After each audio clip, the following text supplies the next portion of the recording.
warahmatullahi wabarakatuh. Perkenalkan, nama saya Rifani Diasa Fitri dengan NIM 2106667 dari Fakultas Ekonomi dan Bisnis, Program Studi Manajemen semester 5 di Universitas Primagraha. Di sini, saya akan membahas materi yang sudah saya pelajari di mata kuliah Manajemen Pemasaran. Tanpa berlama-lama lagi, mari kita bahas apa sih manajemen pemasaran itu.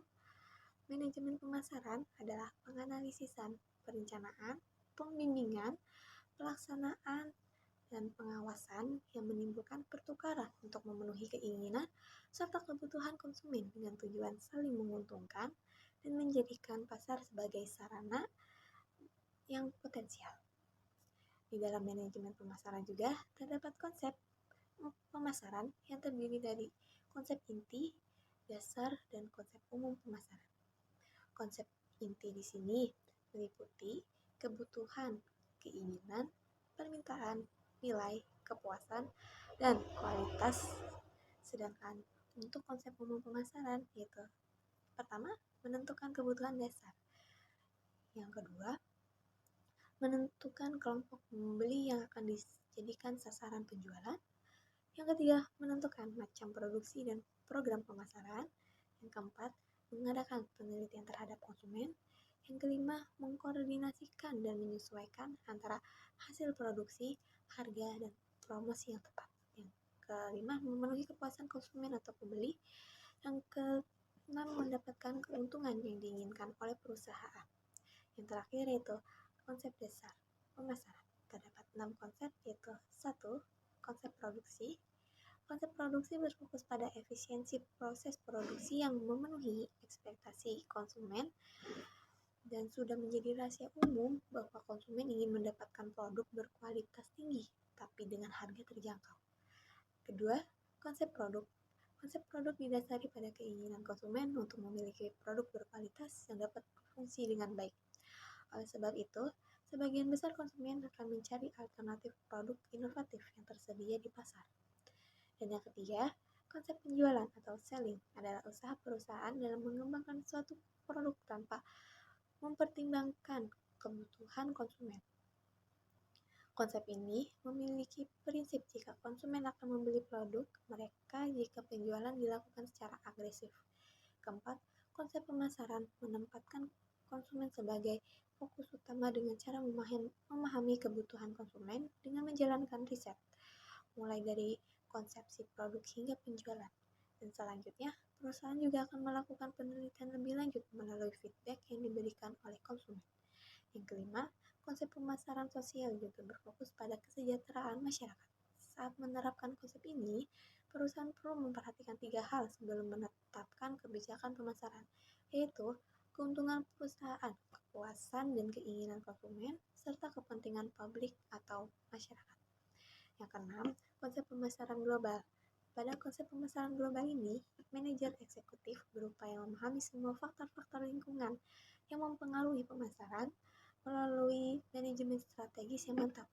Tujuan akhirnya adalah berupaya untuk memenuhi keinginan semua pihak yang terlibat di dalam perusahaan tersebut.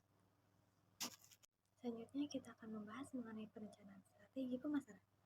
Secara umum, strategi pemasaran adalah usaha memasarkan produk atau jasa dengan memakai pola perencanaan dan metode supaya bisa berhasil menjual lebih banyak apa yang dijual. Tujuan dari pemasaran antara lain yaitu meningkatkan kualitas koordinasi kepada tim pemasaran. Yang kedua, mengukur hasil pemasaran menurut standar prestasi yang berlaku. Yang ketiga, memberikan dasar yang masuk akal di dalam setiap mengambil keputusan. Yang keempat, meningkatkan kemampuan dalam beradaptasi apabila terjadi perubahan dalam pemasaran.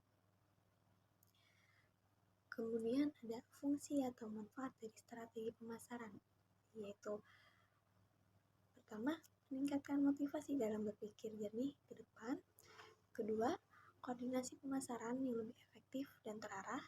Yang ketiga, dapat merumuskan tujuan perusahaan yang akan dicapai. Dan yang keempat, pengawasan kegiatan pemasaran lebih efektif atas standar prestasi kerja. Selanjutnya yaitu perencanaan pemasaran atau marketing planning adalah suatu bagian dari suatu desain untuk mencapai suatu tujuan.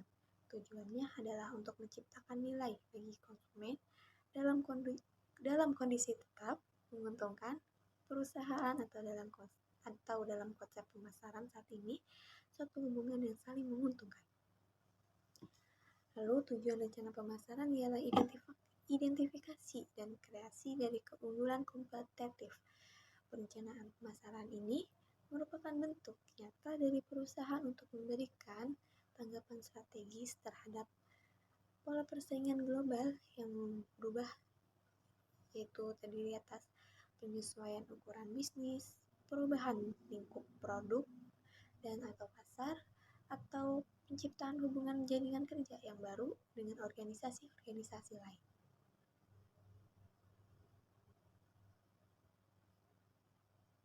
Masalah-masalah yang muncul akibat kurangnya perencanaan pemasaran yaitu pertama, peluang-peluang yang hilang untuk mendapatkan laba, kemudian angka-angka yang tak berarti dalam rencana jangka panjang, lalu tujuan yang tidak realistis, dan kurangnya informasi pasar yang dapat dilakukan, lalu perselisihan antar fungsional, kemudian frustasi manajemen dan perkembangbiakan produk dan pasar, dan pengeluaran promosi yang sia-sia, penentuan harga yang terlalu membingungkan, juga semakin melemah terhadap perkembangan bisnis.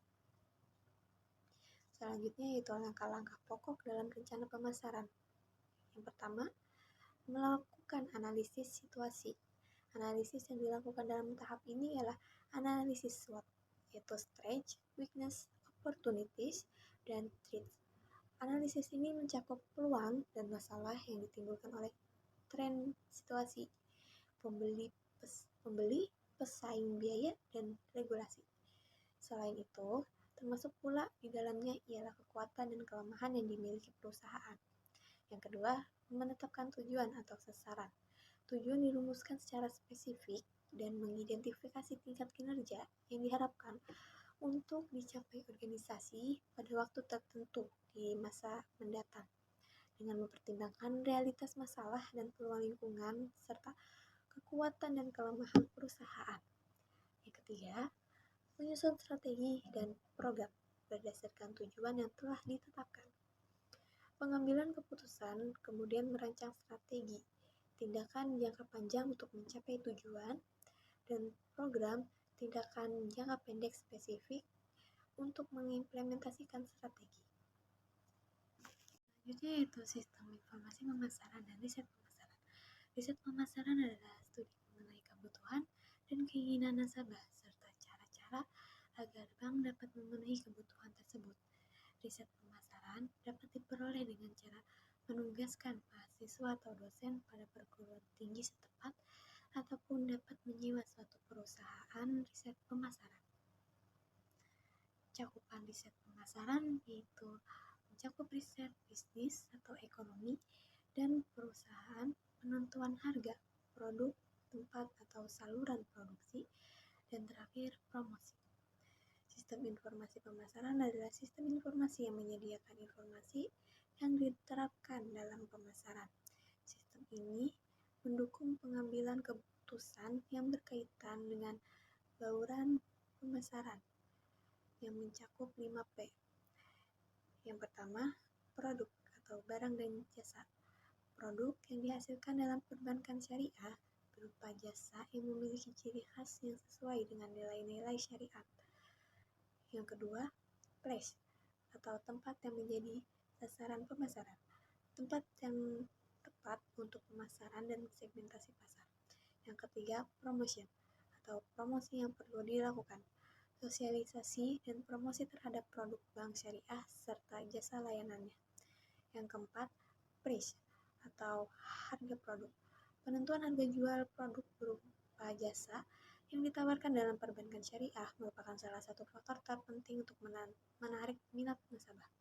Yang kelima, people atau SDM. Kepada siapa produk dan jasa perbankan syariah ini ditujukan. 3 hal yang menyebabkan informasi pemasaran menjadi kebutuhan yang lebih besar dari waktu sebelumnya.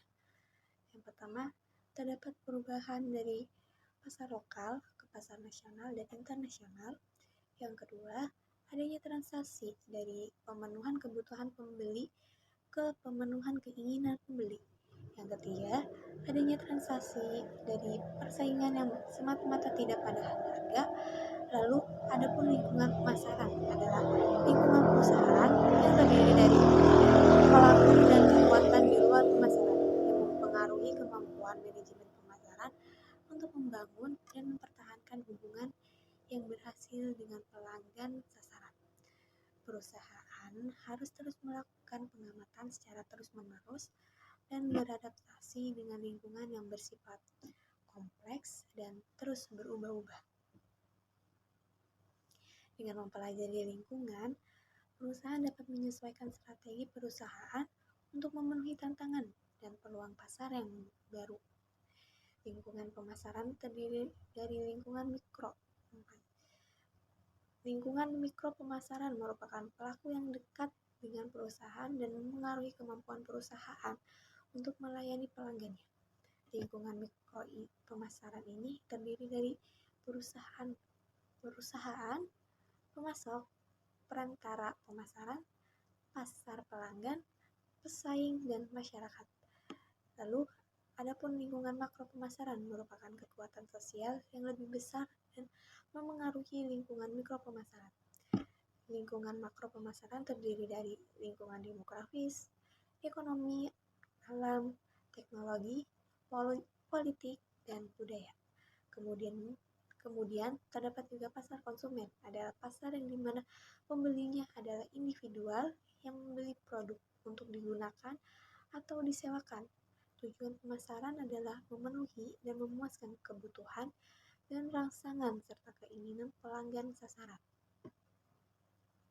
Perilaku konsumen adalah studi tentang bagaimana individu, kelompok, dan organisasi memilih, membeli, menggunakan, dan bagaimana barang, jasa, ide, atau pengalaman untuk memuaskan kebutuhan dan keinginan mereka.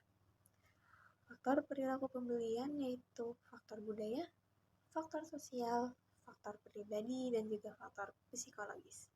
Yang terakhir yaitu STP, marketing, adalah salah satu strategi pemasaran untuk menentukan di area manakah sebuah bisnis akan dioperasikan. Sesuai namanya, strategi ini didasarkan oleh 3 langkah, yaitu mengidentifikasi segmen, menganalisis target pasar, serta menentukan posisi yang tepat untuk menjalankan bisnis. STP juga merupakan konsep yang saling terkait dalam strategi pemasaran. Metode ini merupakan melakukan pendekatan secara sistematis untuk memahami dan memenuhi kebutuhan pelanggan dengan membagi pasar menjadi segmen yang lebih kecil, menentukan posisi unik untuk produk atau layanan, dan menargetkan segmen yang tepat. Segmentasi merupakan proses membagi pasar menjadi bagian-bagian yang lebih kecil berdasarkan dari karakteristik yang memiliki nilai. Melalui segmentasi pasar, aktivitas pemasaran bisa dilakukan sesuai dengan rencana dan memperoleh hasil yang maksimal dalam memberikan kepuasan untuk konsumen. Dan terdapat 4 variabel dalam segmentasi, yaitu pertama, segmentasi geografis adalah pengelompokan pasar sesuai dengan lokasi geografis, misalnya satu desa, kota, provinsi, ataupun negara. Yang kedua, segmentasi demografis adalah pengelompokan pasar sesuai dengan kondisi demografis, misalnya usia, jenis kelamin, pendapatan, dan pekerjaan. Yang ketiga, segmentasi psikologis adalah pengelompokan pasar sesuai dengan kelompok gaya hidup tertentu. Dan yang terakhir, segmentasi perilaku adalah pengelompokan pasar sesuai dengan tingkah laku konsumen dalam membeli dan mengkonsumsi suatu produk.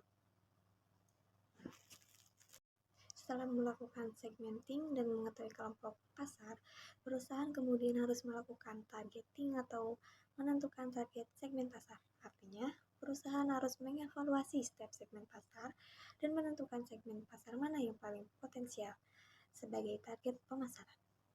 Setelah menentukan target segmen pasar, Perusahaan kemudian bisa mulai berinteraksi dengan konsumen dengan cara positioning ke dalam segmen pasar tersebut.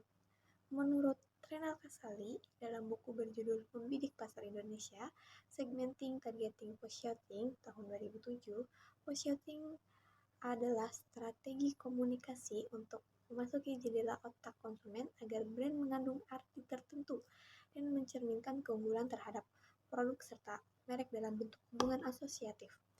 Baik, mungkin hanya itu saja yang bisa saya bahas mengenai apa yang saya pelajari di mata kuliah manajemen pemasaran. Kurang dan lebihnya saya mohon maaf. Wassalamualaikum warahmatullahi wabarakatuh.